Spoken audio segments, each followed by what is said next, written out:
Son vaxtlar sosial şəbəkələrdə yeni bir trend yayılıb. Söhbət xırçıltılı, rəngarəng, qurudulmuş meyvə qurları və dondurmalardan gedir. Təbii məhsullarla müqayisədə bu qidalar alıcılara daha baha qiymətə təklif olunur.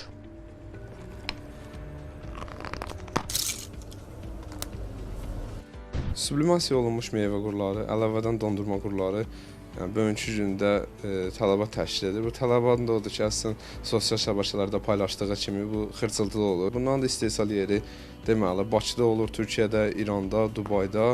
Əlavədən də olaraq yəni satışları paskalara uyğundur, qiymətləri çəki olaraqdır. Yəni balaca paskalar, böyük paskalar qiymətləri də münasibdir. Mən görüşü üçün almışdım, yəni viral olmuşdu. Aldım, yəni o görüntü olsa da o dadı ala bilmədim, yəni çox sevmədim. Mövzu ətrafında müxtəlif fikirlər var. Mən düşünürəm ki, reytingi çox böyükdür və həm rəngi, həm xırçıltısı insanların necə deyim, diqqətini cəlb eləyəcəkdir və məncə yəni yaxşı bir şeydir. Üstünlük vermirəm, çünki düşünürəm ki, süni məhsullardır və məncə bu dondurmalar yalnız yay ayında tükətilməlidir və yəni yeni bir şəkildə, yeni hazırlanmış şəkildə istifadə olunmalıdır.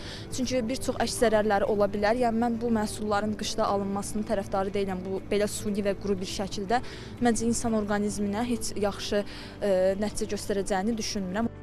Mütəxəssislərin fikirlərinə gəldikdə isə məhsulların tərkibində həddindən artıq kimyəvi maddələrin və kimyəvi reaksiyalar əsasında əldə edilmiş qatı maddələrin çoxluğu qaraciyərin yükünü artırır.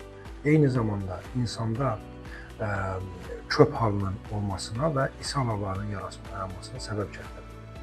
Qısacası, son vaxtlar populyarlıq qazanan bu məhsulların görüntüsü göz oxşayan olsa da, onların istehlakına diqqət yetirmək vacibdir. Mütəxəssislər də tövsiyə edir ki, simulyasiya olunmuş meyvə quruları və qidalar alarkən görüntüsünə deyil, tərkibinə, hazırlanma üsuluna və məhsulun təhlükəsizliyinə baxılmalıdır. Unutmaq olmaz ki, sağlamlıq trendə qurban veriləcək qədər ucuz deyil.